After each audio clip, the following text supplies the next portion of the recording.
Glória a Deus. Glória a Deus. Vitoriosos em Cristo Jesus. Misericórdia, né, irmãos? Eu creio que Jesus está voltando mesmo. Eu falo que a natureza já tem manifestado, né? Dado o parecer dela a respeito do pecado da humanidade. Meu Deus, era para nós estarmos aí com dias gostosos, né? Quentinho, alegres, a gente está tudo aí encorujado, aleluia.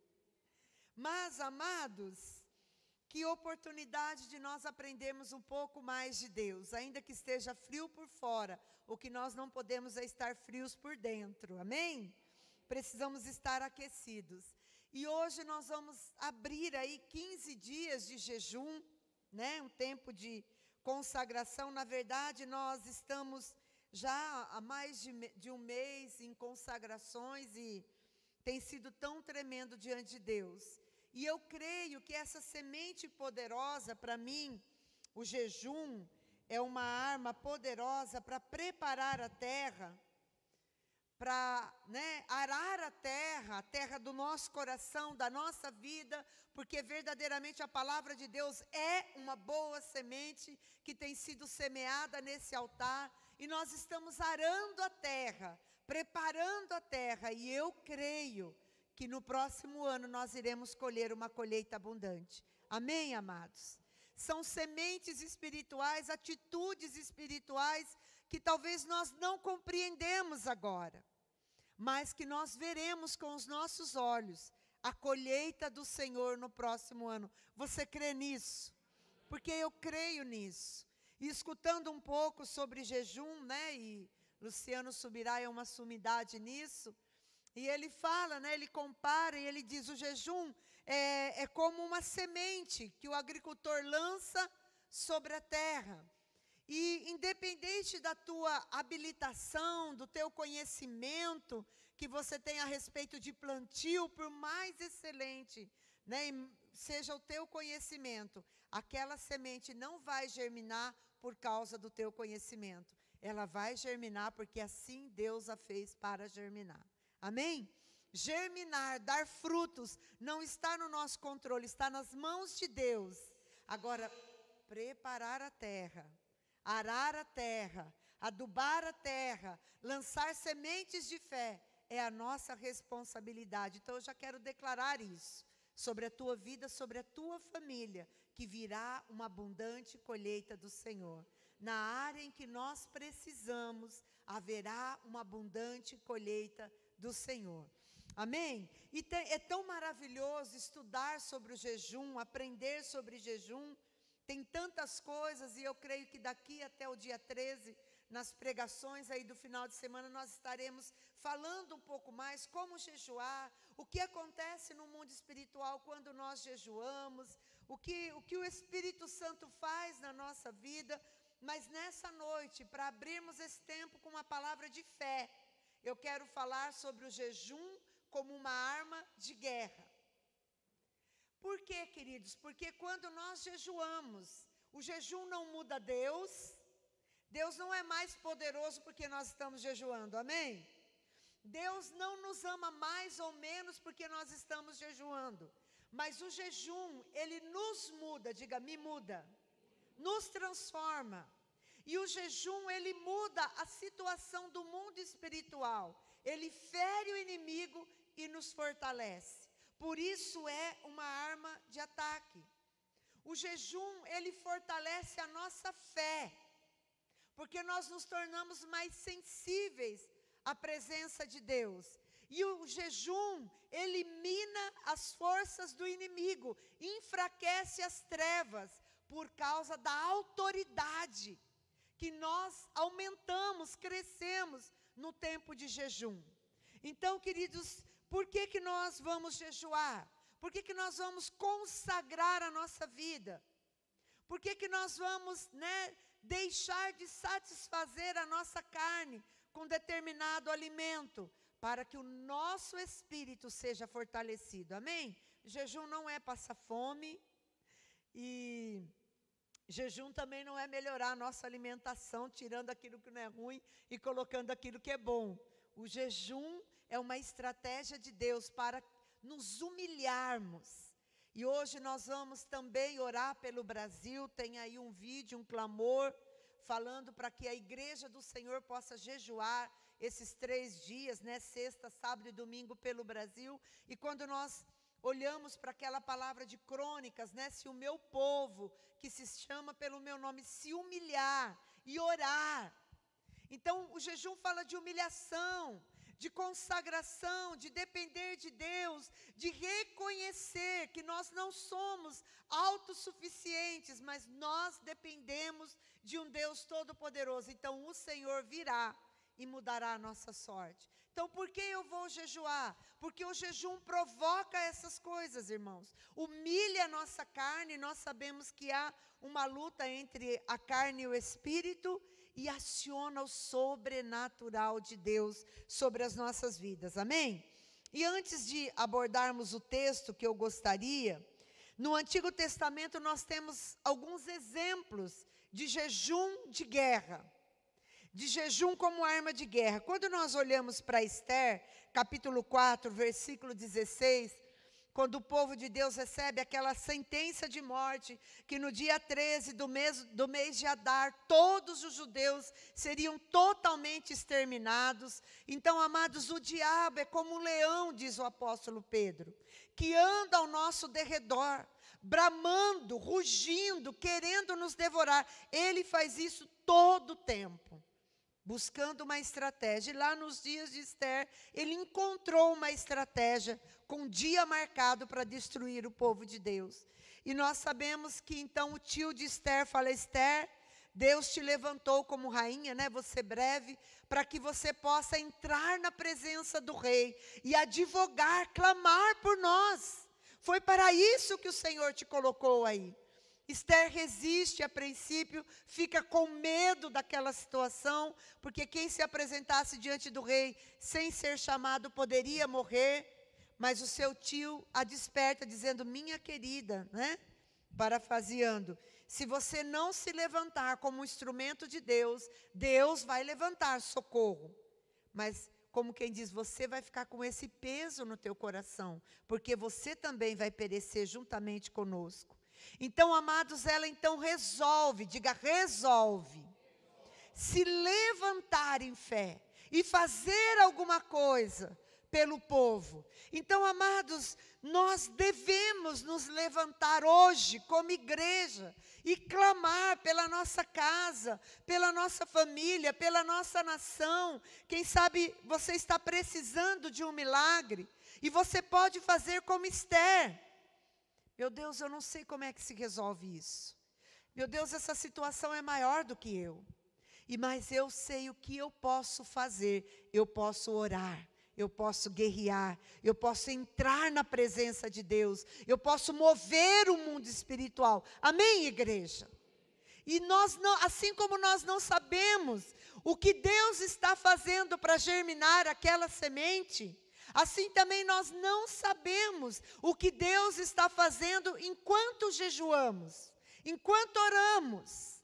Para nós parece que só é um jejum, mas no mundo espiritual coisas estão acontecendo. E lá nesse capítulo 4, no versículo 16, Esther então responde para o seu tio: vai, ajunta todos os judeus que se acharem em Suzã, e jejuai e orai, e não comais nem bebeis por 3 dias, nem de noite nem de dia, e eu e as minhas servas também jejuaremos. Depois irei ter com o rei, ainda que é contra a lei, e se perecer, pereci. Nós conhecemos a história. Ela orou, jejuou, se levantou, se alimentou, se vestiu, se apresentou diante do rei, e houve grande livramento para o povo de Deus. Amém, queridos? Então nós precisamos nos posicionar para que as cadeias caiam por terra, seja ela uma enfermidade, seja ela uma situação na nossa casa, seja ela uma opressão demoníaca, não importa qual é o nome da nossa luta, nós temos uma arma de guerra que se chama jejum. Outro exemplo poderoso, Neemias capítulo 9. Eles estão lá a reconstruir os muros. A parte natural foi edificada, terminou aquela obra, debaixo de muita luta, de muita perseguição. O livro de Neemias eu aconselho, né? Todos nós como igreja precisamos ler esse livro, porque nos ensina estratégias de guerra, de resistência, de resiliência, de perseverança. O livro de Neemias. Mas quando acabou tudo aquilo, no capítulo 9, diz que o povo foi então até a presença de Deus, e eles começaram a ouvir a palavra, os mandamentos, e eles foram confrontados com o seu pecado. E eles começaram a chorar, e a se entristecer diante de Deus, por causa dos seus pecados. A Bíblia diz que eles passaram o dia ali, se eu não me engano, Neemias capítulo 9, eles ficaram horas lendo a palavra, ouvindo a palavra, e depois ficaram horas de joelhos, humilhados, pedindo perdão ao Senhor pelos seus pecados e pelos pecados dos seus pais. Quem sabe, queridos, muitas fontes das lutas que nós temos travados são maldições hereditárias, pecados geracionais, que estão na nossa família, como eu preguei domingo sobre a área de consagração, mas isso se estende para todas as áreas. Eles reconheceram que aquela escravidão que os levou 70 anos para a Babilônia, depois debaixo do governo persa, agora eles estavam voltando naquela situação de miséria, e o motivo daquela luta eram maldições hereditárias, pecado dos seus pais, e eles se humilharam, jejuaram, se consagraram, para que aquelas heranças malditas fossem quebradas das suas vidas. Então, não importa, o jejum é uma arma de guerra que atua em todas as áreas, inclusive para quebrar as maldições, para quebrar o domínio do pecado na nossa vida. Amém? Capítulo 9, versículo 1, você projetou aí de Daniel, irmão? Amém? Aleluia. Ô, Neemias, Daniel é depois, Neemias 9:1. Perdão, gente. Neemias 9:1. No dia 24 deste mês, se ajuntaram os filhos de Israel com jejum e pano de saco, e traziam terra sobre si. Os da linhagem de Israel se apartaram de todos os estranhos, puseram-se em pé e fizeram confissão dos seus pecados e da iniquidade dos seus pais. Diga: eu posso gerar redenção na minha família através do jejum e da confissão. Amém? Olha que tremendo isso.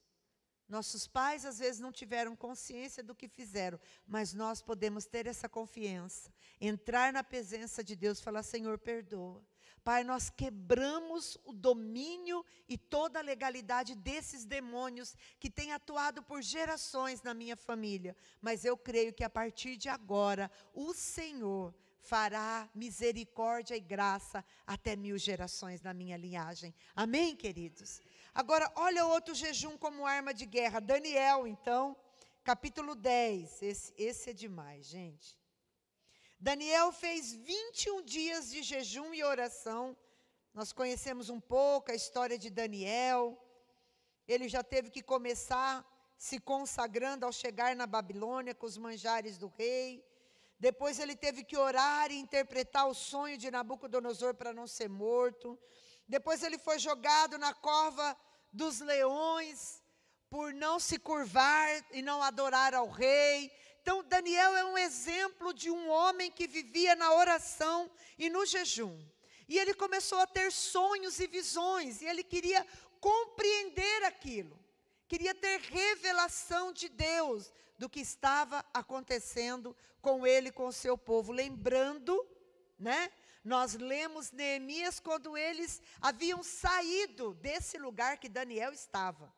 Daniel estava vivendo o tempo da escravidão, lá na Babilônia.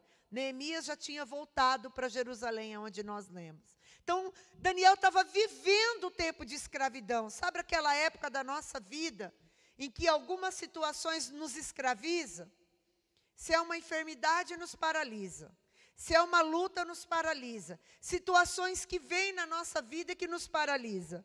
E ali Daniel, então, ele se coloca em jejum e oração. E depois de 21 dias, o anjo veio com a resposta daquilo lá. E eu achei extraordinário. Capítulo 10, versículo 11. Disse assim: e o anjo me disse: Daniel, Deus o ama muito e me mandou falar com você. Fique de pé e preste atenção no que eu vou dizer.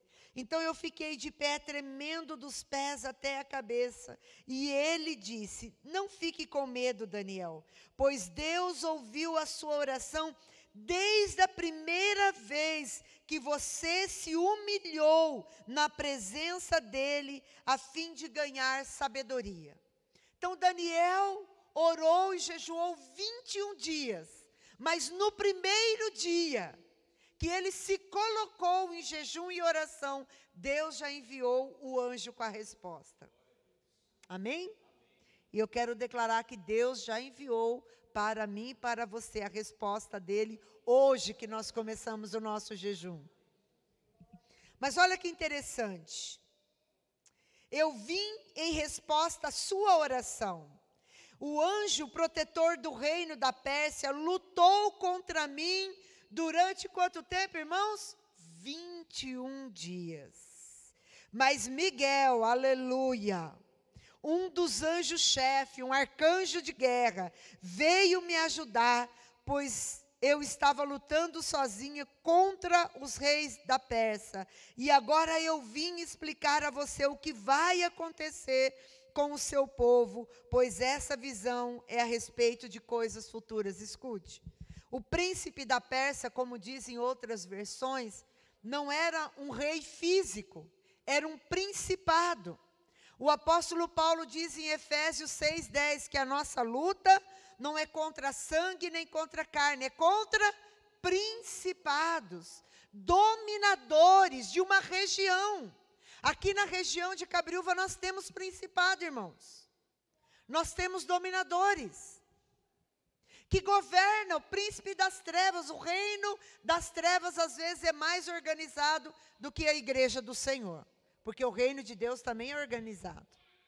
Então nós temos principado aqui na nossa região. E quando Miguel veio com a resposta, com a vitória para Daniel, ele teve que guerrear contra o principado que agia naquela região. E ele precisou de ajuda. E aí veio o arcanjo Miguel guerrear junto com ele. Amados, quando nós levantamos um jejum em prol de alguma situação, pode ter certeza que naquela situação tem dominadores, tem espíritos malignos, e uma guerra é travada. Uma guerra é travada no mundo espiritual, mas por causa do nosso jejum e da nossa oração, o mundo espiritual, o reino de Deus se move a nosso favor.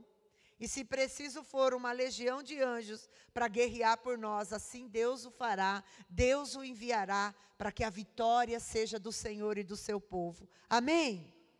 Daniel, ele viveu, Deus explicou, aquele anjo relatou para ele todas as coisas que havia de acontecer, relatou inclusive o que Neemias iria viver lá depois dos 70 anos que nós lemos. E quando nós humilhamos o nosso coração em jejum e oração, igreja, nós não andamos às cegas, nós não andamos embaraçados, sem saber das coisas, sem compreender o que está acontecendo, porque o Espírito Santo nos revela todas as coisas. Quando nós crucificamos a nossa carne, o nosso espírito ganha força, então o Espírito Santo começa a falar conosco e nos mostrar o que está acontecendo, para que possamos nos posicionar e viver vitória. Amém? E agora, eu quero falar agora a respeito do nosso jejum que nós vamos iniciar essa semana, que o Senhor colocou no nosso coração. Em Lucas, capítulo 4, depois nós vamos fazer um paralelo com Gideão, mas Lucas, capítulo 4, nós encontramos o Senhor Jesus. Porque jejum não é coisa do Antigo Testamento, amém, irmãos? Jejum é para nós, para a igreja. Quando você olha para a igreja de Atos, quando você olha para as decisões que eles iam tomar, todas as decisões, elas vinham tomadas depois de um tempo de jejum. Quando você olha para o apóstolo Paulo, ele tem aquele encontro com o Senhor e ele fica 3 dias sem comer e sem beber, em jejum e oração. Então, amados, o jejum deve fazer parte da nossa vida, amém? Nós estamos fazendo um jejum em unidade, porque eu creio que aonde há unidade, as portas do inferno não prevalecem, e que gostoso é estar em unidade, conversar e compartilhar. Mas independente desse jejum, na nossa vida nós precisamos sempre estar consagrando a nossa vida ao Senhor. Mas a palavra do Senhor diz assim, Lucas 4, versículo 1, diz assim, e Jesus cheio, diga cheio, cheio do Espírito Santo. Olha, primeiro ensino, se você não tiver vida no Espírito, você não vai conseguir jejuar, amém? Porque a tua carne vai gritar, porque a tua carne não gosta de jejuar, jejuar é coisa do céu, a glutonaria é coisa da terra. Então jamais vai ser a tua carne, movida pela carne, pelas emoções, que vai falar, jejua.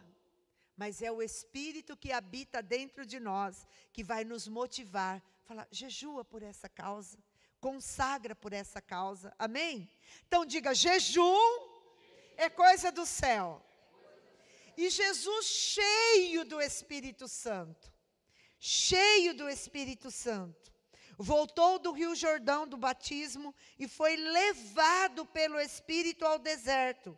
E ali foi tentado pelo diabo durante 40 dias. Nesse tempo todo ele não comeu nada. E depois sentiu fome. Então o diabo lhe disse, se você é o Filho de Deus, mande que esta pedra vire pão.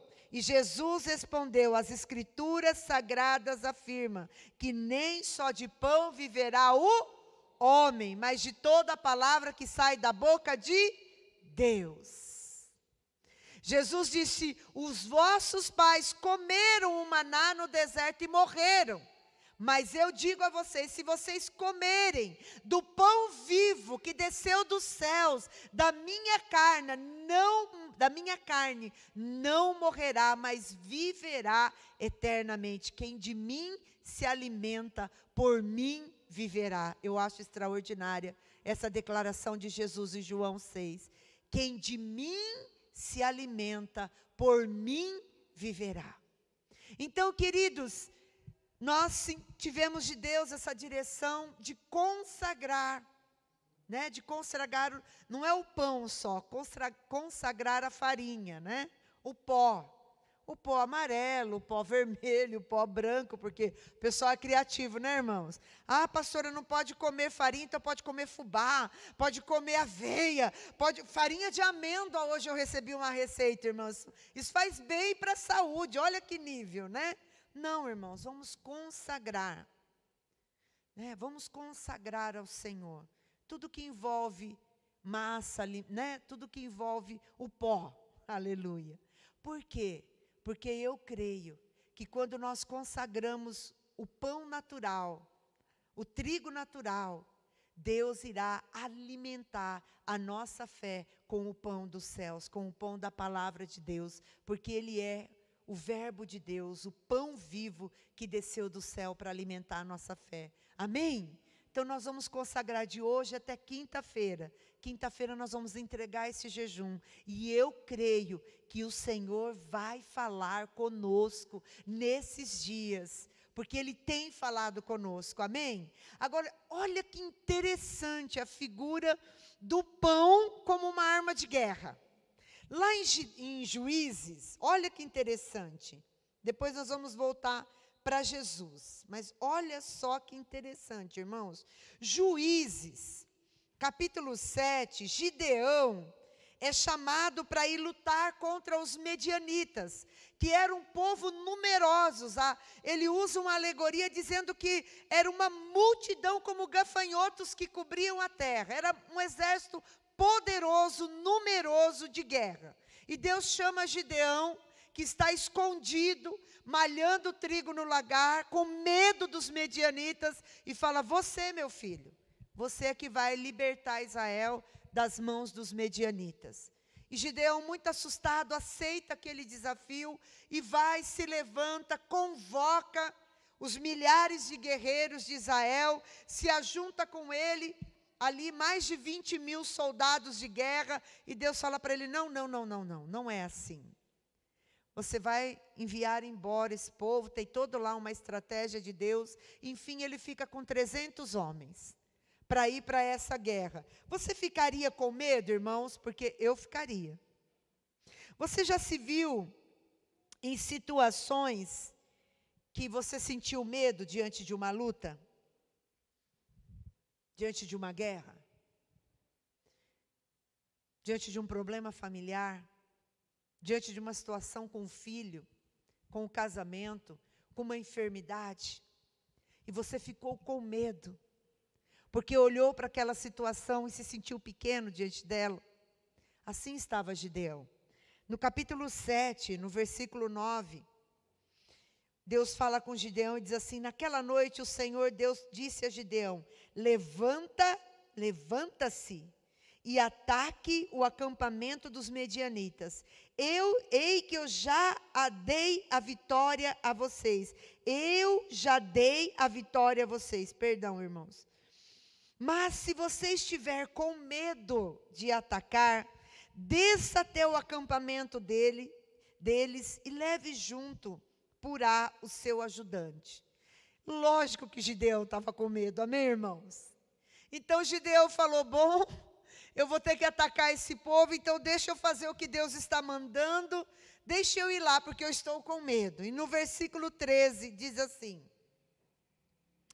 quando Gideão chegou, ouviu um homem contando o seu sonho a um amigo, e ele dizia: eu sonhei que um pão de cevada rolou para dentro do nosso acampamento. Diga: um pão.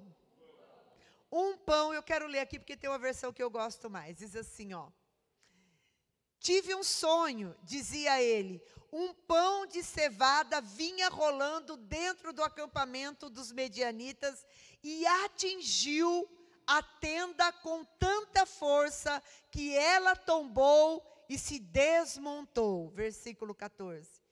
Seu amigo respondeu: não pode ser outra coisa, senão a espada de Gideão, filho de Joás, o israelita. Deus entregou os medianitas e todo o acampamento nas mãos dele. Diga glória a Deus. Diga: Jesus é o pão que desceu dos céus e que dá com ímpeto na tenda de Satanás. Amém? Os medianitas estavam reunidos, preparados para a guerra. Mas o Senhor já havia preparado a vitória para Israel. Se você continuar lendo o texto, você vai ver que eles começaram a brigar entre eles, se mataram um ao outro. E o pouco que restou, Gideão então pegou os 300 homens, partiu para cima, terminou de eliminar, colocaram eles para correr e tomaram os seus despojos. Porque um pão deu com ímpeto contra a tenda do comandante. Queridos, Deus sempre prepara um livramento para o seu povo, amém? Uma estratégia. Gideão não precisou nem guerrear como ele imaginava. E deixa eu te dizer algo nessa noite. Às vezes nós entramos numa guerra, num propósito, num jejum, e nós escrevemos para Deus tudo o que Ele precisa fazer porque nós vamos jejuar, amém? Ó Senhor, eu vou jejuar para que o Senhor liberte assim, para que o Senhor cure assim, para que nesses 15 dias o Senhor abra essa porta, para que nesses 15 dias, nós determinamos várias coisas, imaginamos várias maneiras pelo qual Deus vai agir para nos dar a vitória por causa daquele jejum. E você acha que Gideão também não estava imaginando? Eu acho que Deus, 300 homens, milhares de inimigos, Deus vai nos revestir de um poder, de uma força sobrenatural, e nós vamos matar milhares de uma vez. Eu não sei, mas Gideão estava imaginando muita coisa, mas eu creio que ele nunca imaginou que Deus ia fazer daquela maneira. Amém? Então deixe Deus agir na tua causa. Deixe Deus trabalhar na tua causa. Deixe Deus te surpreender com inusitado.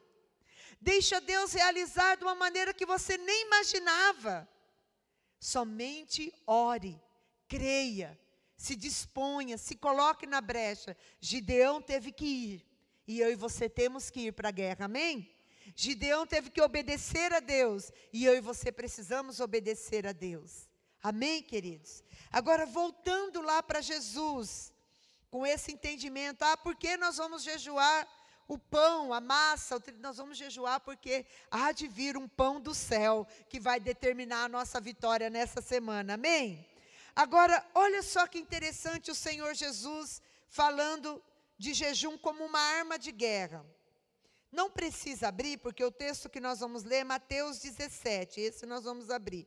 Mas em Mateus 9, que é um outro texto que talvez eu quero pregar depois, falando sobre por que jejuar, mas lá em Mateus 9, você, irmão, já abre em 17, Mateus 17, 14, mas em Mateus 9, os discípulos de João Batista, os fariseus vai questionar Jesus, dizendo, os discípulos de João jejuam, os discípulos dos fariseus jejuam, mas os teus discípulos não, come e bebe. E aí Jesus disse, olha, enquanto o noivo está na festa com ele, eles não vão jejuar, mas o dia que o noivo for tirado, eles vão jejuar. Então o jejum foi uma prática da igreja primitiva, assim que Jesus subiu aos céus, amém? Agora, dentro desse entendimento, vamos lá para Mateus 17. A cura de um menino. Mateus 17. Esse menino, Mateus 17, 14.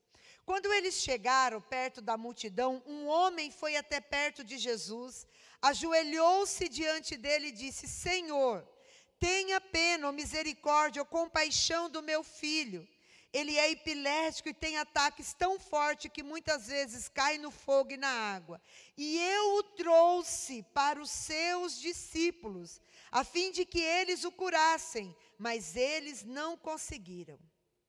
Jesus respondeu, deixa eu ler aqui no 17, que aqui na linguagem de hoje é muito pesada as palavras de Jesus. Versículo 17. Ó geração incrédula e perversa, até quando estarei com vocês? Até quando tereis que suportá-lo? Tragam-me o menino. Versículo 18. Jesus repreendeu o demônio, este saiu do menino e desde aquele momento ele ficou curado. Então os discípulos se aproximaram-se de Jesus em particular. Haviam passado a maior vergonha, né, igreja? Em particular e perguntaram, por que não conseguimos expulsá-lo? Ele respondeu, porque a fé que vocês têm é pequena. Eu lhes asseguro que se vocês tiverem fé do tamanho de um grão de mostarda, poderão dizer a este monte, vai daqui para lá, e ele irá, e nada lhe será impossível. Mas esta casta ou espécie só sai pela oração e pelo... Diga oração e jejum. Vence o invencível. Amém? Lembrando que eles não tinham a prática do jejum, então aqui eles não conseguiram expulsar aquele tipo de legião de demônios. Existem algumas guerras, irmãos, na nossa vida, que só através de muita batalha espiritual serão vencidas. Amém? Existem castas de demônios que só serão vencidas através de jejum e oração. Pastor Luciano Subirá diz que a oração é a irmã gêmea do jejum. Não dá para jejuar sem orar e não dá só para orar sem jejuar. Em algum momento nós temos que parar e jejuar para que a nossa fé seja fortalecida, para que a nossa autoridade seja fortalecida. Às vezes nós falamos assim, nós vamos jejuar para ter mais autoridade. Não, nós já temos autoridade em nome de Jesus, amém, irmãos? Lucas 10, 19, eu vos dei autoridade para pisar serpentes e escorpiões e todo o poder do maligno. O Senhor Jesus, quando nos enviou, disse, vai, eis que vos dou autoridade, vão e fazei discípulos, curai os enfermos, expulsai os demônios, eu estarei com vocês todos os dias. Então nós já temos autoridade, mas o jejum, ele intensifica a nossa autoridade, amém? Ele intensifica a nossa fé. Eu vou jejuar para aumentar a minha fé, porque no texto, esse mesmo texto lá em Marcos, Mateus dá ênfase para a questão da casta de demônios, da autoridade da fé. Marcos já dá ênfase para o Pai. E relata ali o discurso do Pai com Jesus. O Pai falando, Senhor, cura o meu filho. Jesus dizendo, olha, se você crer, tudo é possível que crê. Aí ele diz, Senhor, então aumenta a minha fé. Então, são dois relatos olhados por uma visão diferente de um e de outro que se complementam. O jejum, ele aumenta a nossa fé, nós já temos fé, amém? O jejum aumenta a nossa fé. O jejum fortalece a nossa autoridade. Eu lembro de alguns anos atrás, quando havia muita manifestação de demônios, né, na igreja, e eu me lembro demais com a minha mãe, que me ensinou isso, né, esse trabalhar com cura e libertação. Minha mãe nessa área foi a Giga. E eu me lembro que ela jejuava muito. E ela, quando ia expulsar um demônio, ela catava aquela pessoa manifestada. E ela olhava dentro do olho, assim, daquela pessoa, muito, muito próximo e muito fortemente. E só aquele olhar já fazia aquele demônio gritar e sair. Por causa da autoridade, ela cria no poder de Deus de maneira tão intensa, que só aquele olhar já mostrava, né, a autoridade que ela tinha no nome de Jesus, e aquele demônio saía. Então, amados, quando nós jejuamos, nós crescemos em fé, nós crescemos em autoridade. Jesus disse, olha, se vocês tiverem fé do tamanho de um grão de mostarda, olha que é pequeno, vocês vão remover montes. Jesus estava dizendo, o que está faltando para vocês é fé. Porque o que é um demônio perto de um monte, amém, irmãos? Às vezes nós espiritualizamos e dizemos, é um monte de problema, é um monte da enfermidade. Não, Jesus estava falando do monte. Tamanha é o poder da fé. Em Romanos, no capítulo, deixa eu ver onde eu marquei, acho que é 5:17, Romanos 10:17 diz que a fé vem por ouvir e ouvir a palavra de Deus. Pastora, como que eu vou crescer em fé? Eu vou jejuar essa semana.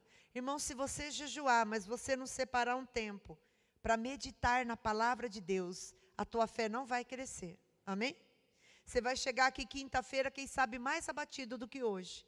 Porque você vai jejuar, você vai cutucar o inferno, você vai falar para o diabo, eu estou jejuando, você está cutucando o diabo. E você não está se alimentando com o pão da vida. Você pode correr o risco de chegar aqui quinta-feira pior do que hoje. Mas se você consagrar o teu jejum por aquele propósito e falar assim, Senhor, quais são as promessas da tua palavra? Aonde estão os versículos da tua palavra que habilitam o meu jejum, que é como uma espada de 2 gumes, e você separa aqueles versículos, e você começa a declarar e meditar. Às vezes, irmãos, eu preparei essa palavra já no começo da semana, aí esses dias eu estou meditando, às vezes eu abro aqui, eu falo, bom, já sei decor que está escrito aqui nesse versículo, mas eu abro a Bíblia e eu vou lá ler de novo, Porque a fé vem por ouvir, entra pelos meus olhos, é quando eu estou falando, e eu vou lá de novo e releio, e releio, e releio de novo esses versículos, para que a minha fé seja aumentada. Eu não sei pelo que você vai jejuar. Deixa eu dar um exemplo. Se você for jejuar pela salvação de alguém, vá lá. Oh Deus. Oh Jesus, como é o texto, irmão? Atos 16, 31, aonde o apóstolo Paulo fala para aquele carcereiro: crê no Senhor Jesus e será salvo tu e a tua casa. Josué 24, 15, que o pastor pregou domingo: eu e a minha casa serviremos ao Senhor. Declarações de fé. E você vai começar a ler, meditar, ler todo o texto, entender o que aquela confissão quer dizer, alimentar a tua fé. E aí você vai declarar: Senhor, eu creio que esse meu amado, que essa minha amada vai ser salva, porque está escrito que se eu crer, o Senhor vai salvar a minha casa. Então, em nome de Jesus, todo o demônio da incredulidade, da religiosidade, e aí você vai expulsando aqueles demônios, e a autoridade sua vai sendo aumentada por causa do teu jejum, e por causa da palavra de Deus colocada no teu coração. Amém? Você está compreendendo como é um jejum de guerra? A palavra do Senhor diz em Hebreus 11:1 que a fé é a certeza das coisas que se esperam. É a convicção, né? Falando numa linguagem bem simplificada, é a certeza daquilo que eu estou esperando e é a convicção daquilo que não aconteceu ainda, mas vai acontecer porque eu creio. É isso que Hebreus 11:1 quer dizer. A fé é a certeza daquilo que eu estou orando, que aquilo que eu estou orando vai acontecer. Eu creio que o meu Deus é poderoso para fazer infinitamente mais, além daquilo que pedimos ou imaginamos. Amém? Isso é fé, irmãos. Fé em ação. Ah, mas eu não tenho toda essa fé. Ah, mas eu tenho uma linguagem negativa. Ah, mas eu não consigo crer. Então, mude a tua linguagem. Pegue textos que alimentem a tua fé e comece a trocar as tuas palavras e a declarar o que a Bíblia diz a respeito dessa situação. Ah, é uma porta aberta que não se abre. Então vai lá em Apocalipse 2, que diz assim: eis que tenho posto diante de ti uma porta aberta, no qual eu abri, ninguém pode fechar. Eis que eu te dou as chaves do reino dos céus, e tudo que você ligar na terra é ligado no céu, que desligar na terra é desligado no céu. Você tem essa chave. Deus tem portas abertas, e eu creio, Senhor, que essa porta de emprego vai se abrir em nome de Jesus. Amém, igreja?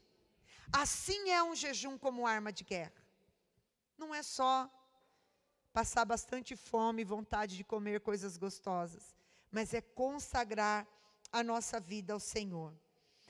Em Efésios, eu citei esse texto, no capítulo 6, o apóstolo Paulo diz que nós precisamos nos revestir com a armadura de Deus, para vencer o dia mau. Sabe o dia mau, irmãos? Sabe aquele dia onde as coisas dão errado? Que às vezes acontece isso conosco. Você deita na cama e fala: meu Deus, glória a Deus, venci o dia mau. Que dia, Senhor? Que situações desafiadoras. Pensei que não ia acabar esse dia nunca. Não é assim que acontece, muitas vezes? É o dia mau. Mas o apóstolo Paulo diz: estais firme, revestivos de toda a armadura de Deus, para que possais resistir ao dia mau, e depois de fazer tudo aquilo que precisa, permanecer inabalável na presença de Deus. E aí ele nos ensina a revestir a armadura de Deus. E daquela armadura, irmãos, só a espada do Espírito é uma arma de ataque. O restante é uma arma de proteção. Capacete da salvação, que guarda a nossa mente. Couraça da justiça, que guarda as nossas emoções. Cinturão da verdade, que é a palavra de Deus que nos dá firmeza. Sapatos do evangelho da paz, para nos fazer andar na verdade. O escudo da fé, que apaga todos os dardos do maligno. E a espada do Espírito. no qual nós vamos ferir o inimigo, porque ela é uma espada mais cortante que uma espada de 2 gumes. Como está a nossa armadura? Como eu tenho guardado a minha mente? A palavra do Senhor diz, tudo que é bom, tudo que é perfeito, se algum louvor há, se alguma edificação há, isso venha guardar a vossa mente, porque nós temos a mente de Cristo. Como você tem alimentado a tua mente, irmãos? Escutando louvores, pregações, a palavra de Deus, ou o dia todo escutando más notícias? Os dias são maus, as trevas estão aí fora. Se nós formos movidos e guiados pelas notícias do mundo, nós vamos cair na fé. Só que o Senhor Jesus disse que nós não somos desse mundo. Amém? Nós somos de Deus. E há um lugar em Deus, nesse mundo, que nós somos guardados pelo Senhor. Então alimente a sua mente. Colocar o capacete não é fazer só assim, eu coloco o capacete da salvação. Né? Não é assim. Que bom se fosse assim. Eu ia impor as mãos sobre cada um e falar, receba, receba, receba. Não. Como que eu coloco o capacete da salvação? Me revestindo a minha mente com o evangelho da salvação. Amém? A couraça da justiça. Como é que eu guardo as minhas emoções? Alimentando o meu coração com as coisas de Deus. Trocando o ódio, a mágoa, o rancor, a ansiedade, o medo, o temor pela paz, pela presença, pela palavra. É assim que eu vou guardar o meu coração, amém? É assim que eu vou vestir essa couraça e por aí vai. Então, como que nós estamos nos preparando para esses dias que são maus, para permanecer inabalável na presença de Deus? O Senhor Jesus, Ele diz assim, conhecereis a verdade e a verdade vos libertará. E o Senhor Jesus, lá em Lucas capítulo 3, 18, 4, 18, eu acho, deixa eu confirmar. Ele abre o livro do profeta Isaías, é 3 mesmo. E ele 4, 18. E ele fala sobre a unção que está sobre a vida dele, que agora está sobre nós. E ele diz, o Senhor me ungiu. Há uma unção para pregar o evangelho, para libertar os cativos, para anunciar boas novas, para pôr em liberdade os oprimidos, para curar os enfermos. Essa unção está sobre nós. Amém, irmãos? Às vezes nós estamos tão embaraçados, comendo tanta coisa, tanto pão do mundo, tanto pão da autoajuda, tanto pão do conhecimento humano, que nós não conseguimos nos alimentar do pão vivo que desceu do céu. E às vezes tem uma pessoa dentro da nossa casa oprimida, e você não consegue ter sensibilidade espiritual, que aquela pessoa está oprimida. E você ainda fala, eu nem sei porque está tão triste, porque fica assim, porque vive assim, a pessoa está sendo oprimida por demônios. E nós estamos tão carnais, que não conseguimos entender que nós somos ungidos para libertar essa pessoa, amém? Há uma unção em nós que liberta o cativo. Há uma unção em nós que cura o enfermo. Há uma unção em nós que abre as portas e fala para aquele que está vivendo no cativeiro do pecado, ei, sai para fora, porque o Senhor já te libertou. A liberdade para você em Cristo. Amém, igreja? Nós fomos ungidos. E qual é o propósito do jejum? É dar essa sensibilidade espiritual. Você já viveu essa experiência em tempos de jejum e de oração? Eu já estava lembrando de alguns episódios engraçados que eu vivi, né? Logo que me converti, fazendo muitos jejum por mim. E não sei se já aconteceu com você, né? Quem sabe só eu aqui sou pesada demais nessas coisas.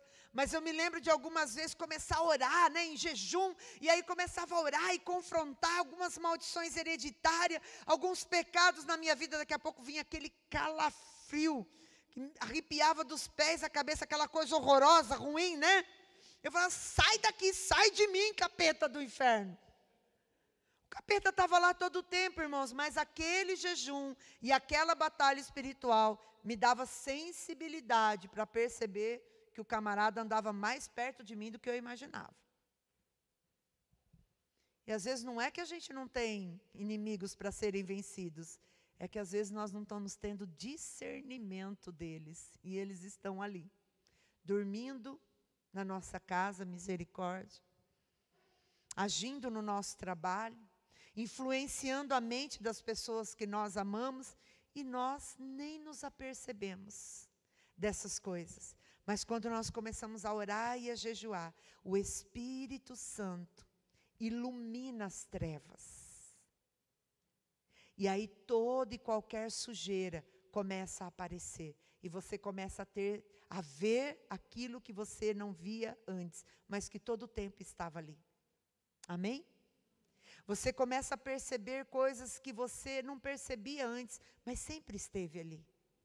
Você começa a descobrir coisas que te prendiam e te impediam de andar e conquistar. Elas sempre estiveram ali, mas agora que foi iluminado os olhos do nosso entendimento, nós conseguimos enxergar aquilo que não enxergávamos. Esse é o poder do jejum, como uma arma de guerra. Amém, igreja?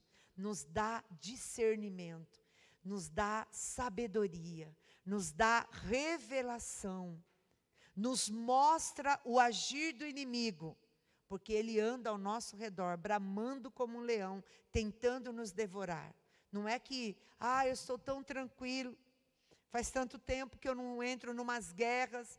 Então, comece a orar e a jejuar, porque o diabo não deixou de ser diabo. Talvez nós é que estamos deixando de ser uma igreja incendiada, que incomoda o diabo. Irmãos, quando o inimigo, ele se manifesta, outras experiências que eu vivi demais, de entrar em casas e lugares, quando nós fomos ganhar a família do Marcelo para Jesus, meu Deus do céu, aquela casa parecia o castelo do Hopi Hari lá no Dia de Terror, não sei como é, mas acho que é assim, nunca fui, porque filme de terror é pecado e é entrada para demônios, viu, igreja? Sei que tem muito crente que gosta de assistir filme de terror.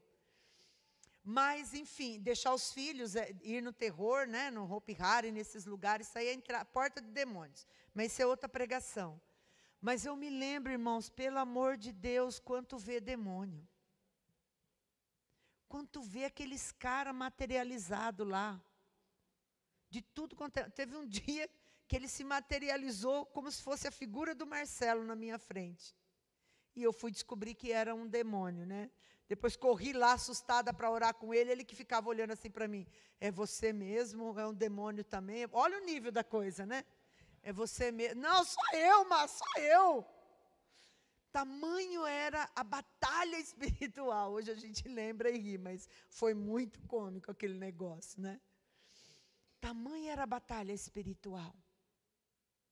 Então, queridos, quando o diabo começa a aparecer, sabe por que ele aparece? Não é porque ele quer assustar você, não, ele quer ficar quietinho, escondido e que você não veja. Quando ele aparece, é porque o Senhor Jesus obriga que ele apareça, se mostre, para que você entenda contra quem você está guerreando e você possa expulsá-lo. Para que a tua fé aumente, para que a tua autoridade aumente. Porque a vontade dele não é ser vista, a vontade dele é trabalhar nas trevas e no oculto. Mas quando você começa a ver, quando você começa a ter discernimento, é porque o poder de Deus está incomodando de tal maneira que ele não consegue mais resistir, estar ali naquele lugar, e ele começa a se mostrar, porque ele sabe que ele vai ter que sair daquela situação. Amém? Você crê nisso? E eu quero encerrar com o texto, e daí nós vamos já orar, consagrar o nosso dízimo, a nossa oferta. Joel, capítulo 2. E com esse texto nós consagramos também as nossas ofertas. Joel, queridos, é uma palavra profética para dias que Israel estava vivendo em verdadeira miséria por causa do pecado. E Deus dá uma direção para o povo de Israel sair daquela situação de miséria, de vergonha e de humilhação.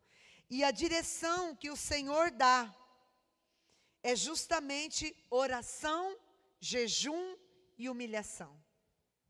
E lá no capítulo 2, é muito lindo esse texto, né? Não dá para ler todo o texto, nós vamos ler alguns versículos. Joel 2:12 diz assim: o Senhor Deus diz, vamos ler no texto aqui, que eu acho mais poderoso do que na linguagem de hoje, nesse caso, Joel 2:12.